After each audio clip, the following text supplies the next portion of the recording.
झारखंड में 2024 विधानसभा चुनाव होने वाली है। इस पर भारतीय जनता पार्टी के झारखंड प्रदेश अध्यक्ष पूर्व मुख्यमंत्री बाबूलाल मरांडी ने संवाददाता सम्मेलन करते हुए विधानसभा चुनाव से पहले बचे 3 से 4 महीने की तैयारी पर विशेष जोर देते हुए कहा कि हूल दिवस और विशेष कार्यक्रम का आयोजन किया गया है, जिसके अलावा जिलेवार समस्याओं को लेकर भारतीय जनता पार्टी कार्यकर्ता एवं जिला अध्यक्ष क्षेत्र में समस्याओं को चरणबद्ध उठाएंगे और आंदोलन करेंगे ताकि समस्या का समाधान हो पाए। आइए सुनते हैं प्रेस कॉन्फ्रेंस में क्या कुछ कहा। उसको स्थगित कर दिया गया था, तो बीच में हमने चुनाव। अब मैं ये कह सकता हूँ कि 30 जून मन की बात और प्रधानमंत्री जी का जो तीसरा कार्यकाल जो प्रारंभ, उसमें से ये पहला मन की बात। और प्रधानमंत्री की मन की बात पार्टी का प्रयास है कि हर बूथ स्तर पर हम इसको हमने तो 30 तारीख को मन की बात है, 30 जून को, और साथ ही उस दिन 30 जून हूल दिवस भी, क्योंकि सबको पता है 1855-56 में सीधो कानून चांद भैरव बुद्धों के नेतृत्व में अंग्रेजों के विरोध में जो हूल हुआ और उस हूल में हजारों लोग शहीद हुए थे। तो 30 जून का ही वो तिथि था, उस दिन ही घोषणा हुई थी, इसलिए 30 जून को पूरे देश में हूल दिवस के रूप में मनाया जाता है। तो उस दिन मन की बात भी है प्रधानमंत्री जी की, और हूल दिवस भी हमारे कार्यकर्ता उसको दोनों ही वहां पर मनाएंगे। मन की बात को भी सुनेंगे और हूल दिवस भी मनाएंगे। फिर तीसरा जो कार्यक्रम है बलिदान दिवस, आप सबको याद है कि डॉक्टर श्यामा प्रसाद मुखर्जी का भी 22 जून उनका बलिदान दिवस। डॉक्टर श्यामा प्रसाद मुखर्जी भारतीय जनता पार्टी यानी उस समय भारतीय जनसंघ के संस्थापक, और जम्मू कश्मीर में जो आर्टिकल 370 लगा हुआ था, 370 ही नहीं उससे पहले तो जम्मू कश्मीर में कोई मुख्यमंत्री नहीं कहलाते थे, प्रधानमंत्री हुआ करते। भारत का कानून वहां लागू नहीं था। तो इन सब चीजों को लेकर के डॉक्टर श्यामा प्रसाद मुखर्जी ने विरोध किया था, और उन्होंने कहा था कि भाई एक देश में 2 निशान, 2 विधान और 2 प्रधान ही नहीं चले। और इसको लेकर के आंदोलन किया, और इस आंदोलन को लेकर के सत्याग्रह भी किया बिना परमिट से। उस समय जम्मू कश्मीर को परमिट लेकर के जाना पड़ता था। उनकी गिरफ्तारी हुई और फिर जेल में ही उनकी अनेक प्रकार से हत्या कर दी गई उनकी, तो शहीद हुए। तो आज भी हम त्वरित इसका कोई अभी तक उत्तर नहीं मिल पाया, तो मामला हो सकता है।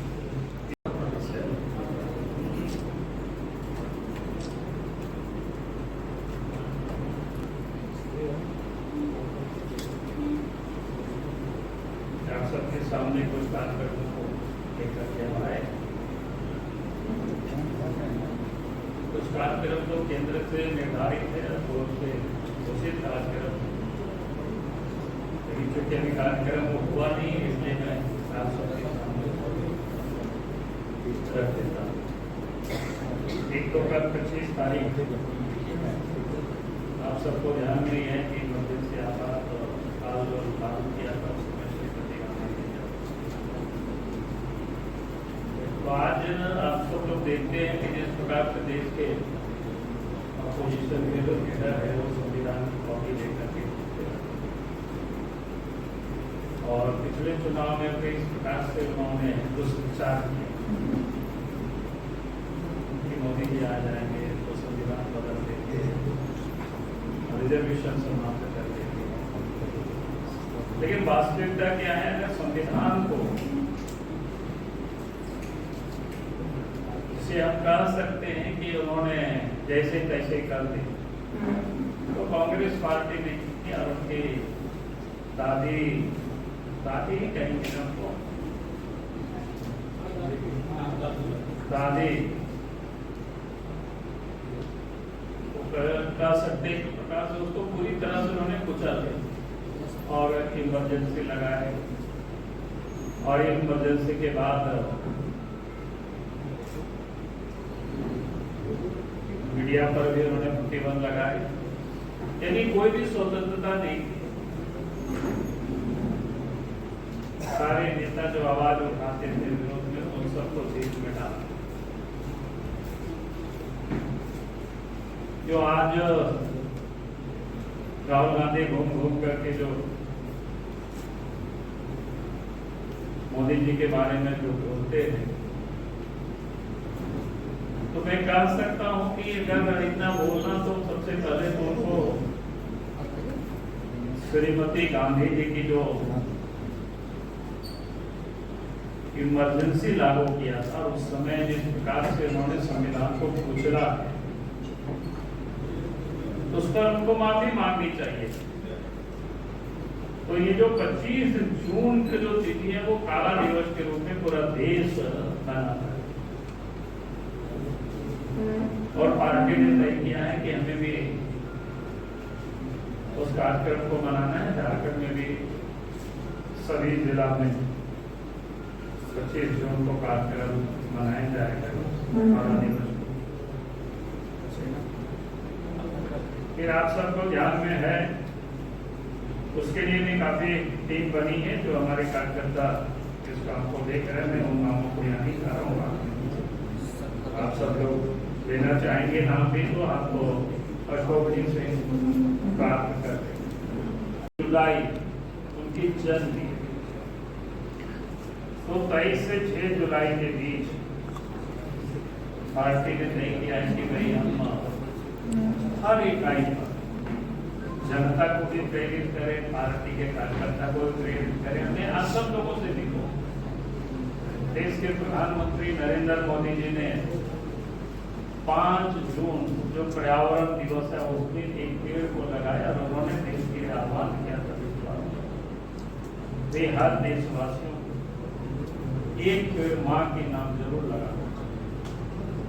और उसके पीछे के कारण पिछले दिनों हम सब लोग देख रहे हैं किस प्रकार से पर्यावरण जो बिगड़ रहा है या तापक्रम जो बढ़ रहा है। इस साल हम सब लोगों ने देखा किस प्रकार से टेम्परेचर जो बढ़ा है सब जगह, पूरी दुनिया, और दुनिया सब जगह चिंतित है। तो उसका एक ही उपाय है कि भाई हम अधिक से अधिक पेड़ पौधा को लगावें, हरियाली को हम ले आवें। तो देश के प्रधानमंत्री आदरणीय नरेंद्र मोदी जी ने 5 जून को पेड़ लगा करके उन्होंने देशवासियों से आह्वान किया कि वे हमें माँ के नाम एक पेड़ लगाना। तो पार्टी ने उसको 23 जून से 6 जुलाई जो बलिदान दिवस से लेकर के जन्म जयंती तक अब इस कार्यक्रम को ले जाएंगे, कार्यकर्ता भी लगाएंगे, जनता को भी हम प्रेरित करेंगे ताकि इस धरती को हम सुंदर से सुंदर बना सकें। ये हमने कहा रहते कि ये पार्टी का ये कार्यक्रम घोषित कार्यक्रम था, लेकिन फिर भी हमें लगा कि चूंकि अभी कार्यक्रम हुआ नहीं है तो आप सब लोगों की समझ साझा। उसके बाद हम सब लोगों ने कार्यक्रम और भी तय किया है। एक तो आपने देखा कि झारखंड प्रदेश में भारतीय जनता पार्टी को एकाधिक 81 लाख से कहीं अधिक वोट, 9 सीटें हम जीते, यानी बहुत बड़ी जनता है हमें इस प्रदेश में साथ। और इसलिए पार्टी ने तय किया है कि विधानसभा स्तर पर एक बड़ा कार्यक्रम, जहाँ पर हमारे कार्यकर्ता जनता को भी और उनका अभिनंदन करना। उस कार्यक्रम में हमारे विधायक, सांसद, नेता लोग उपस्थित थे। ये तिथि हम सब लोगों ने तय किया है कि अभिनंदन विजय संकल्प सभा, अभिनंदन कार्यकर्ताओं का भी, अभिनंदन जनता का भी, और विजय हुआ उसके लिए भी अभिनंदन है, और आने वाला विधानसभा चुनाव के लिए भी संकल्प है।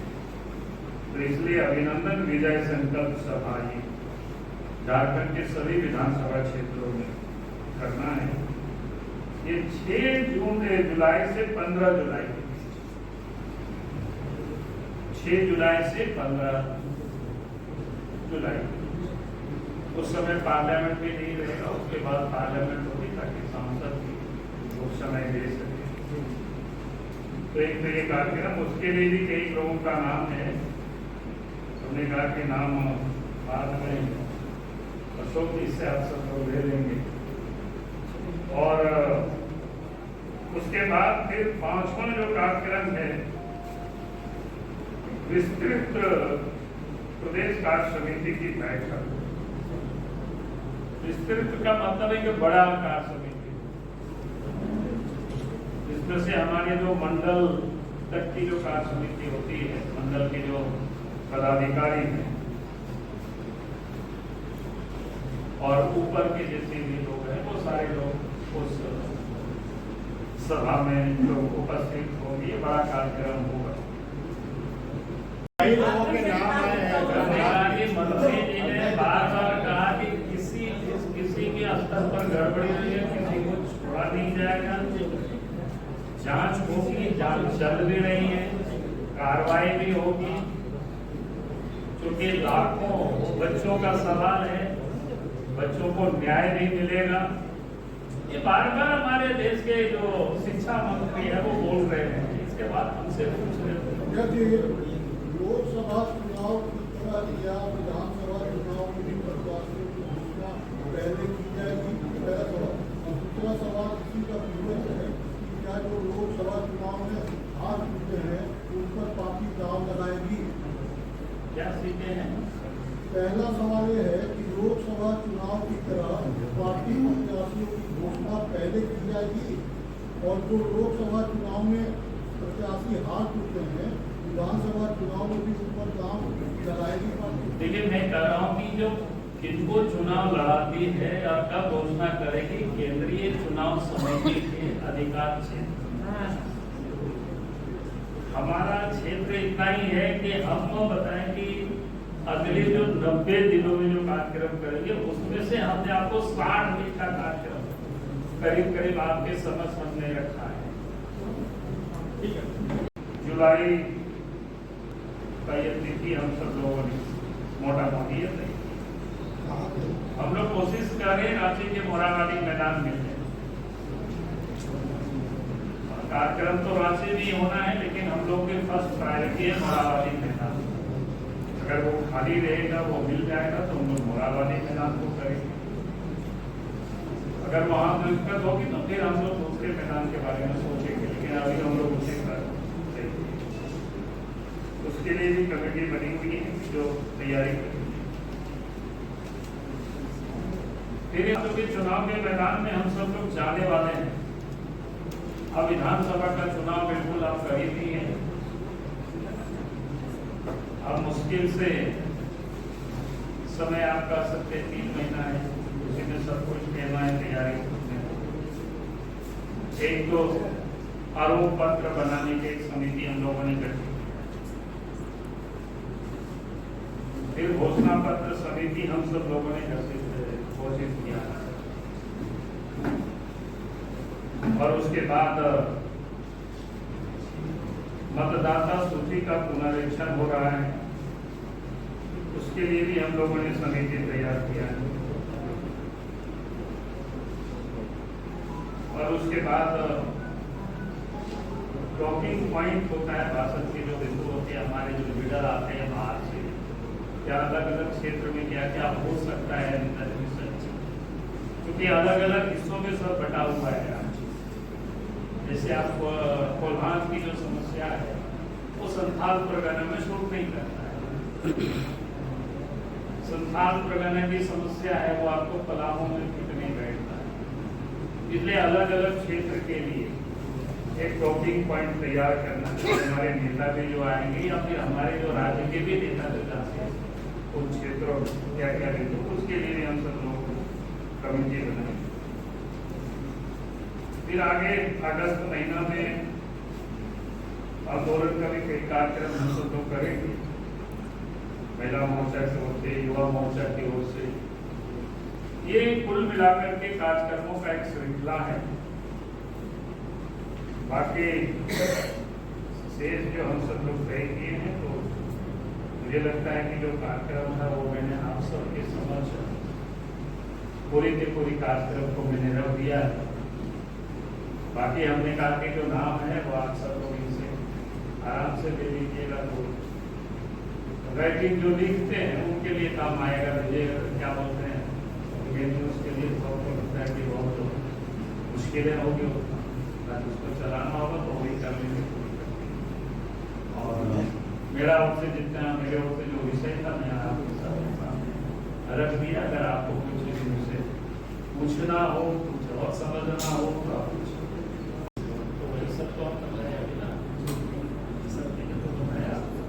टॉपिक पॉइंट जब मैंने कहा सारे तो इशू ही है, घोषणा पत्र होगा तो भी इशू होंगे, तो वही होगा ना कि हमारा कोशिश हमारा होगी कि बूथ स्तर से हम लोगों की हम राय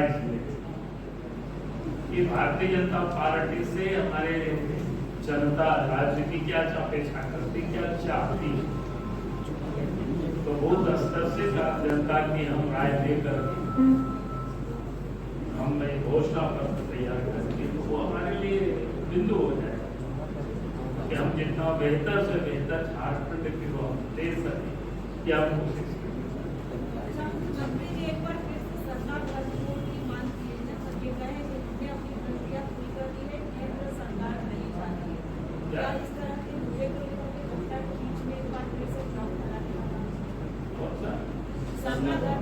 देखिए, पहली बात तो मैं ये कहूँगा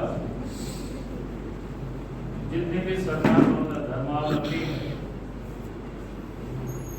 सरना से जितनी भी जुड़े हुए जो धार्मिक स्थल है या उनकी श्रद्धा का केंद्र है, भारतीय जनता पार्टी उसको पहले भी सुरक्षित करती रही है, संरक्षित करती रही है, विकसित करती है और आगे भी भारतीय जनता पार्टी ही करेगी। बाकी तो सिर्फ घोषणाएं करती, क्योंकि उनसे जितनी भी जुड़े हुए आप देखेंगे जब बीजेपी की सरकार बनी तो आदिवासियों में जिसका जाहिर स्थान था उसकी घेराबंदी करना, उसकी ताकि सुरक्षित करना, उसको डेवलप करना, उनकी जहां जहां भी श्रद्धा स्थल है उसको भी विकसित करने का, चाहे लोगों गुरु हो, चाहे इस प्रकार के और जहां कहीं भी कोई भी जगह हो उसको हम लोग डेवलप करेंगे, उसको हम लोग विकसित करेंगे, क्योंकि हम चाहेंगे कि आदिवासियों की जो परंपरा है वो उनकी सुरक्षित रहे, उनको हम विकसित कर सके, उनके प्रति जो गर्व कर सके, ये भारतीय जनता पार्टी कर सकती है, कोई दूसरी पॉलिटिकल पार्टी नहीं कर सकती। एक सवाल है कि बीजेपी पहली बार झारखंड में 2 बड़े चेहरों को प्रभारी बनाई, तो क्या आलाकमान को झारखंड के नेतृत्व पर संदेह है, इसलिए 2 बड़े चेहरों को लगाया गया विधानसभा चुनाव के? नहीं, संदेह की कोई बात नहीं। भारतीय जनता पार्टी प्रत्येक राज्य के चुनाव में अभी भी आप देखोगे जिन जिन राज्यों में चुनाव है सब जगह लोगों को लगाएंगे, एक साथ 2 बड़े चेहरों से लगाएंगे तो बड़े चेहरे ही लगाएंगे ना। अब क्या चाहते हो, केंद्र की ओर से लगाओ या आप छोटा चेहरा लगाओगे तो कैसे चलेगा?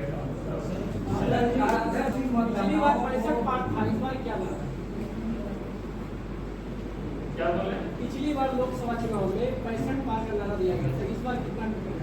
अरे पिछले बार लोकसभा में कहा दिया गया, हमने कहा कि कल आप सब लोगों के समक्ष अरे भैया हमारे प्रभारी जी ने क्या कहा कि हम इस विधानसभा चुनाव में लोकसभा के चुनाव में 52 सीटों पर लेंगे। हमारी कोशिश रहेगी कि उन सारे सीटों को लीड को हम बरकरार रखते हुए और हम आगे की तैयारी करें।